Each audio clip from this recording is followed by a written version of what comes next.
नमस्कार मित्रों, आप सभी का एक बार फिर से बहुत बहुत स्वागत है आपके अपने YouTube चैनल भक्ति विथ चंचल में।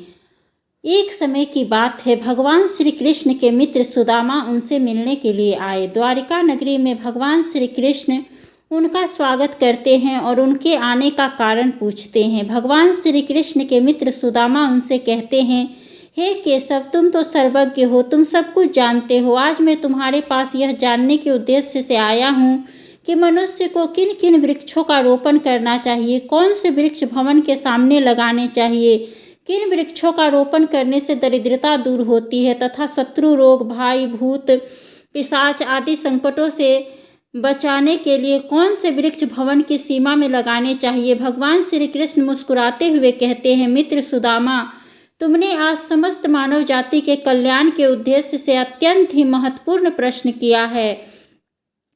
इस संसार में वृक्षों का बहुत ही बड़ा योगदान है। वृक्ष सदा ही पूजनीय है, किंतु आज तुमने उचित ही प्रश्न किया है। भवन की सीमा में वृक्षों को लगाना बहुत ही शुभ फल प्रदान करता है। वृक्ष तथा पौधे भवन की सुंदरता को बढ़ाते आवश्यक हैं, साथ ही यह वातावरण को शुद्ध रखते हैं। वृक्षों से सकारात्मक ऊर्जा का संचार होता है, जो मनुष्य के जीवन के लिए अत्यंत आवश्यक होती है। वृक्ष नकारात्मकता को कम करके वातावरण को अधिक सकारात्मक बनाने का कार्य करते हैं। घर के सामने शुभ पेड़ पौधे लगाने से घर में सुख समृद्धि आती है। साथ ही यह पेड़ पौधे कई प्रकार के वास्तु दोष को नष्ट करते हैं। घर के आंगन में खड़े वृक्ष देवताओं के समान घर की रक्षा करते हैं। मित्र, भवन के पास कौन से पौधे लगाने चाहिए और कौन से पौधे नहीं, इसके बारे में बताने से पूर्व मैं तुम्हें एक प्राचीन कथा सुनाता हूँ, जिससे तो तुम्हें यह समझ आ जाएगा कि वृक्षों तथा पेड़ पौधों को भवन के पास लगाना कितना शुभ होता है और कौन से पौधे भवन के पास लगाने से दुख एवं दरिद्रता आती है। जो भी मनुष्य इस कथा को श्रवण करता है उसके सैकड़ों पाप नष्ट हो जाते हैं और उसकी दरिद्रता का नाश होता है। श्री कृष्ण के मित्र सुदामा कहते हैं, हे केशव, मैं इस कथा को अवश्य ध्यान से पूरा सुनूंगा, कृपया मुझे वह कथा सुनाओ।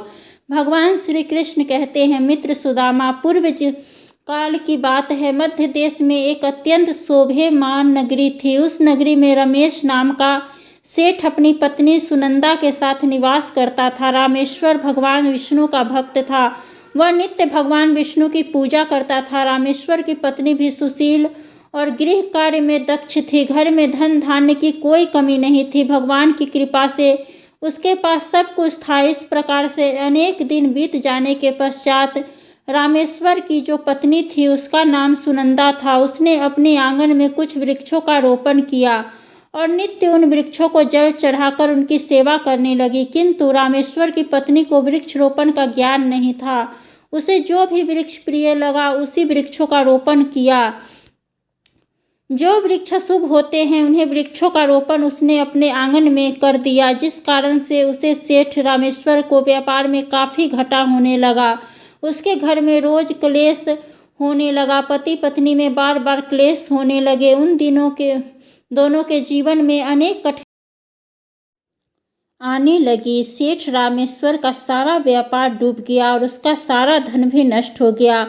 अब रामेश्वर के पास अनाज भी खरीदने के पैसे नहीं थे और वह भूखे ही रहने लगे, जिससे क्रोधित होकर उसकी पत्नी भी गुस्सा करने लगी।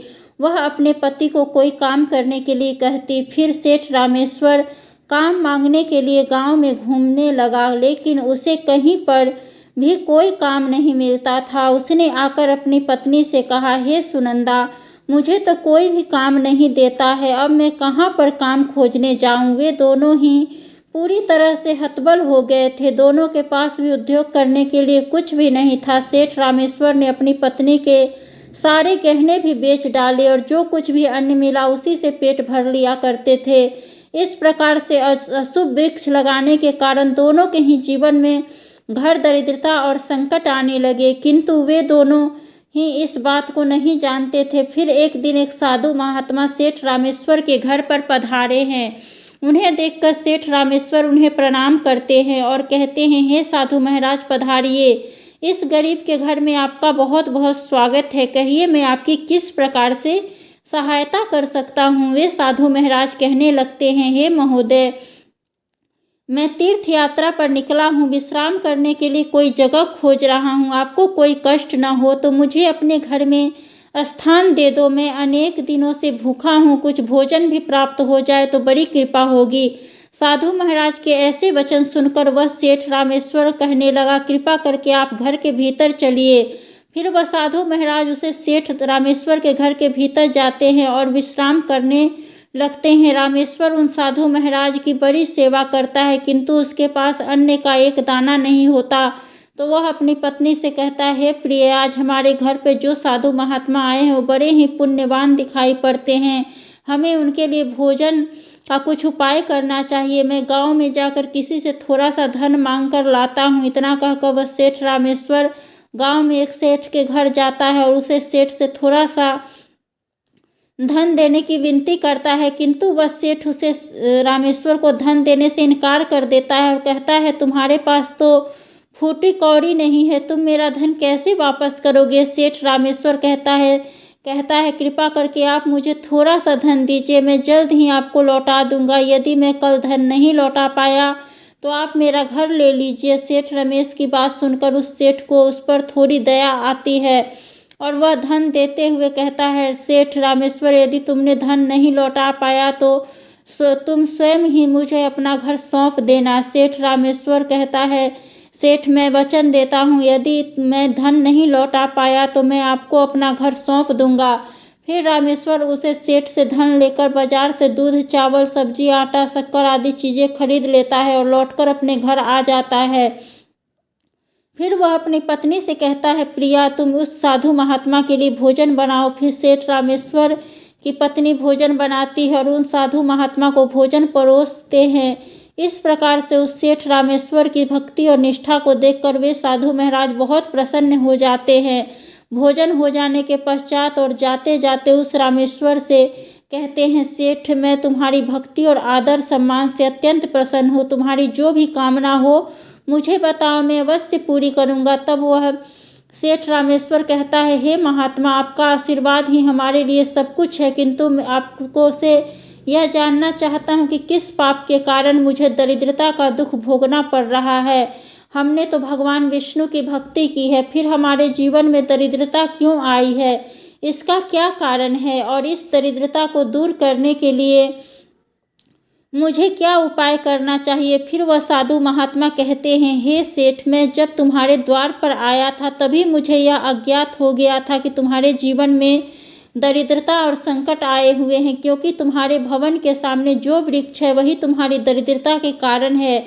इसलिए तुम इन वृक्षों को हटाकर उसके स्थान पर शुभ पौधों का रोपण करो। तुम्हारी पत्नी ने तुम्हारे भवन के सामने जिन वृक्षों का रोपण किया है वह अशुभ वृक्ष है, उन्हीं के कारण तुम्हारी ऐसी दशा हुई है। सेठ रामेश्वर कहते हैं, हे महात्मा, कृपा करके मुझे बताइए कि घर के सामने कौन से वृक्ष लगाने चाहिए जिससे घर में सुख समृद्धि हो और कौन से वृक्ष नहीं लगाने चाहिए।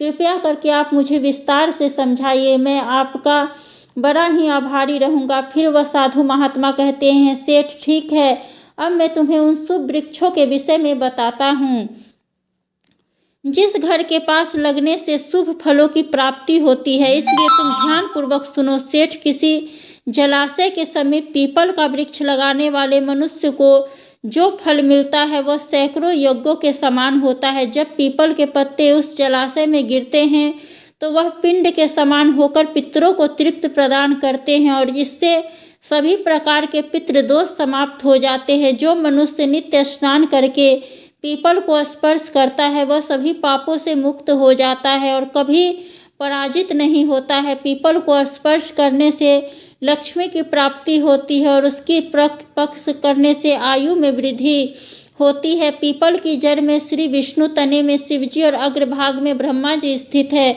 अमावस्या के दिन पीपल को प्रणाम करने से जो फल मिलता है वह हजारों गाय के दान के बराबर होता है। इस संसार में पीपल के समान कोई वृक्ष नहीं है।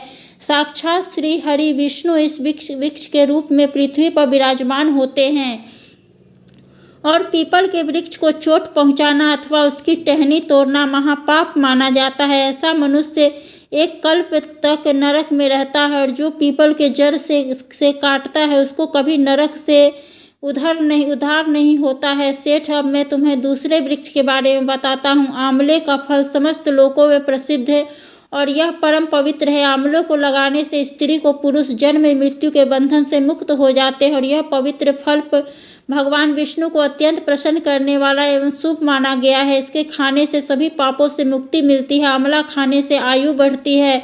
उसका जल पीने से रोगों का नाश होता है और आंवला को जल में मिलाकर स्नान करने से दरिद्रता दूर होती है और सभी प्रकार के ऐश्वर्य प्राप्त होते हैं। जिस घर में आंवला सदा मौजूद रहता है उस घर में कभी भी दैत्य और राक्षस नहीं आते। एकादशी के दिन अगर आंवला मिल जाए तो संसार के सभी तीर्थ से बढ़कर फल प्राप्त होता है और अपने केस में आंवला लगाने वाले फिर से मृत्यु लोक पर जन्म नहीं लेता है। जिस घर के सामने आंवले का वृक्ष होता है वहाँ पर साक्षात माता लक्ष्मी और नारायण का निवास करते हैं। मित्रों, तीसरा है अशोक का वृक्ष। अशोक के वृक्ष में अप्सराओं का निवास होता है। यह वृक्ष शोक का नाश करने वाला तथा निराशा को समाप्त करने वाला होता है। इस वृक्ष को घर के पास लगाने से घर में सुख शांति बनी रहती है। अशोक का वृक्ष शीतलता और यौवन प्रदान करने वाला होता है। माता लक्ष्मी ने जब देवी सीता के रूप में अवतार लिया था तब रावण द्वारा अपहरण करने के बाद उनका वास अशोक वाटिका में था। अशोक के वृक्ष ने माँ सीता की बहुत सेवा की थी, इसलिए माता सीता ने अशोक वृक्ष को यह वरदान दिया था कि जिस भी स्थान पर यह वृक्ष होगा वहाँ पर उसका सदैव ही निवास होगा। मित्रों, चौथा है पाकर का वृक्ष। प्रत्येक मनुष्य को पकड़ का वृक्ष अवश्य लगाना चाहिए। यह वृक्ष लगाने से जो फल मिलता है वह महायज्ञ के समान होता है। कला युग में मनुष्य यज्ञ नहीं कर पाएंगे, इसलिए उन्हें एक पाकर का वृक्ष अवश्य लगाना चाहिए। मित्रों, पांचवा है नीम का वृक्ष। नीम का वृक्ष लगाने से सूर्य देव अत्यंत प्रसन्न होते हैं। नीम का वृक्ष आयु प्रदान करने वाला माना गया है। इससे घर के पास लगाने से नाना प्रकार के रोग से छुटकारा मिलता है और माता लक्ष्मी को नीम के पत्ते अत्यंत ही प्रिय होते हैं, इसलिए वह नीम के वृक्ष के पास निवास करती है। घर के सामने नीम के वृक्ष का रोपण करने से धन संपत्ति की प्राप्ति होती है। मित्रों, छठा है जामुन का वृक्ष। यदि कोई मनुष्य कन्या प्राप्ति की कामना करता है तो उसे जामुन का वृक्ष अवश्य लगाना चाहिए। जिस मनुष्य के घर के सामने जामुन का वृक्ष होता है उसके घर में कन्या का जन्म होता है जो कुल का गौरव बढ़ाती है। और सातवां है बेल का वृक्ष। बेल के वृक्ष में भगवान शिव और गुलाब में देवी पार्वती का निवास होता है, इसलिए अगर बेल के वृक्ष के पास गुलाब का पौधा लगाया जाए तो शिव पार्वती का आशीर्वाद प्राप्त होता है और उस घर में कभी भी दुख दरिद्रता नहीं आती है। उस घर में कभी अकाल मृत्यु नहीं होती है और कोई स्त्री विधवा नहीं होती है। मित्रों, आठवां है नारियल का पेड़। नारियल का पेड़ लगाने से पुरुष अनेक स्त्री पति बनता है। नारियल किसी भी धार्मिक अनुष्ठान का आवश्यक अंग होता है। यह अत्यंत शुभ माना जाता है। घर के आंगन में नारियल का पेड़ होने से उस घर में हमेशा शुभता होती है और उस घर के सदस्यों का समाज में बहुत मान सम्मान होता है। सुंदर पत्नी की कामना करने वाले मनुष्य को अनार का वृक्ष लगाना चाहिए। कपास का पेड़ ब्रह्मा तेज प्रदान करता है, इसलिए इसका रोपण अवश्य करनी चाहिए। वंश वृद्धि और संतान प्राप्ति की कामना करने वाले मनुष्य को अंकोल का वृक्ष अवश्य लगाना चाहिए। अगर मनुष्य ऐसी बीमारी से पीड़ित है तो उसे खैर का वृक्ष लगाना चाहिए। खैर का वृक्ष लगाने से बड़े बड़े रोग नष्ट हो जाते हैं। यह वृक्ष आरोग्य प्रदान करने वाला होता है। मुकुंद अर्थात मोगरे के पेड़ में गंधर्व निवास करते हैं, इसलिए इस पौधे का रोपण अपने घर के पास करने से कार्यों में सिद्ध और शुभ फलों की प्राप्ति होती है। खासकर कला के क्षेत्र में काम करने वाले लोगों को यह पौधा अवश्य लगाना चाहिए। यदि किसी मनुष्य को चोर और लुटेरों का भय सताता है तो उसे अपने घर के पास बेंत का वृक्ष अब जरूर लगाना चाहिए। वृक्ष चोर लुटेरे को भयभीत करता है और घर के चोर लुटेरे को भयभीत करता है और घर की रक्षा करता है। मित्रों, चंदन और कटहल पुण्य की लक्ष्मी प्रदान करते हैं। इस वृक्षों का रोपण करने से दुख दरिद्रता समाप्त हो जाती है। मित्रों, घर की उत्तर दिशा में पाम और कनक चंपा का पौधा लगाया जाता है तो धन में वृद्धि होती है। और केले का पेड़ भी बहुत शुभ होता है और यह घर में सुख समृद्धि और खुशहाली लाता है। केले के पेड़ में भगवान विष्णु का वास होता है, इसलिए घर में केले का पेड़ होने से घर में धन की कमी नहीं होती। हर श्रृंगार के पौधे को पराजित भी कहा जाता है। इस पौधे की उत्पत्ति समुद्र मंथन के समय हुई थी और माँ लक्ष्मी भी समुद्र मंथन से ही प्रकट हुई थी। इसलिए पारिजात के वृक्ष का बहुत अधिक महत्व होता है। यदि इस वृक्ष को अपने घर पर लगाते हैं तो आपको माँ लक्ष्मी की विशेष कृपा प्राप्त होती है। मित्रों, मनुष्य को कभी भी तार का वृक्ष नहीं लगाना चाहिए। तार का वृक्ष संतान का नाश करने वाला होता है। जिस घर के पास तार का वृक्ष होता है उस घर के संतानों की कभी भी उन्नति नहीं होती है। मित्रों, मनुष्य को कभी भी अपने घर के पास बहेरा का पौधा नहीं लगाना चाहिए। इस वृक्ष पर प्रेतों का वास होता है। जो मनुष्य बहेरा का वृक्ष लगाता है वह प्रेत बन जाता है और इसके नीचे बैठकर कभी पूजा पाठ भी नहीं करनी चाहिए। अगर किसी मनुष्य को शत्रुता का भय सता रहा है तो उसे केवड़े का पौधा लगाना चाहिए। वह शत्रुओं का नाश करने वाला होता है। घर में कभी भी ऐसे पौधे नहीं लगाने चाहिए जिसका काटने या तोड़ने पर दूध निकलता हो। मित्रों, घर के सामने कभी भी बबूल का पेड़ नहीं लगाना चाहिए, जिसे लगाने से विपत्ति आती है। मित्रों, घर के सामने बैर का वृक्ष भी नहीं लगाना चाहिए। इसे लगाने से नकारात्मकता बढ़ती है और धन का नाश होता है और संकट आती है। किसी भी मनुष्य को अपने घर के सामने पपीते का पौधा नहीं लगाना चाहिए। इस वृक्ष को लगाने से धन का नाश होता है और दरिद्रता आती है। दोस्तों, अगर पीपल का वृक्ष भवन की पूर्व दिशा में होता है तो घर में निर्धनता व्याप्त हो सकती है। वट वृक्ष घर की पश्चिम दिशा में हो तो धन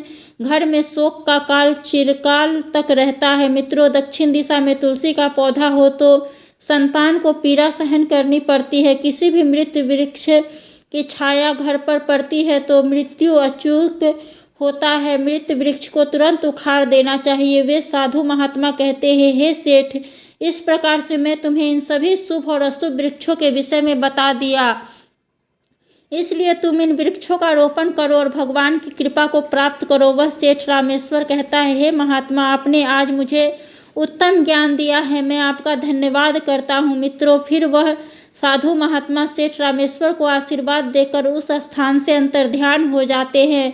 साधु महात्मा को अचानक से अदृश्य हुआ देखकर सेठ रामेश्वर और उसकी पत्नी को आश्चर्य होता है। फिर उन्हें समझ में आ जाता है कि साक्षात भगवान विष्णु उनके घर पर आए थे। फिर सेठ रामेश्वर उन साधु महात्मा के कहे अनुसार अपने घर के सामने अनेक शुभ वृक्षों का रोपण करता है, जिससे अचानक से उसे बहुत सारे धन की प्राप्ति होती है और उसकी दरिद्रता दूर हो जाती है। सेठ रामेश्वर और उसकी पत्नी भगवान विष्णु का धन्यवाद करने लगते हैं। मित्रों, भगवान श्री कृष्ण कहते हैं, मित्र सुदामा, इस प्रकार से मैं तुम्हें शुभ और अशुभ वृक्षों दोनों प्रकार के वृक्षों के बारे में बताया है। अब तुम भी जानकर अपने भवन नगरी में इन वृक्षों का रोपण करो और बताओ। तो दोस्तों, इस प्रकार से भगवान श्री कृष्ण ने भवन के पास लगाए जाने वाले शुभ और अशुभ वृक्षों के बारे में बताया है। उम्मीद है आपको यह कथा पसंद आई है, तो वीडियो को लाइक जरूर करें और कमेंट में जय श्री कृष्णा और माँ लक्ष्मी अवश्य लिखें। साथ ही चैनल को भी सब्सक्राइब करें। आप सभी का बहुत बहुत धन्यवाद। जय श्री कृष्णा।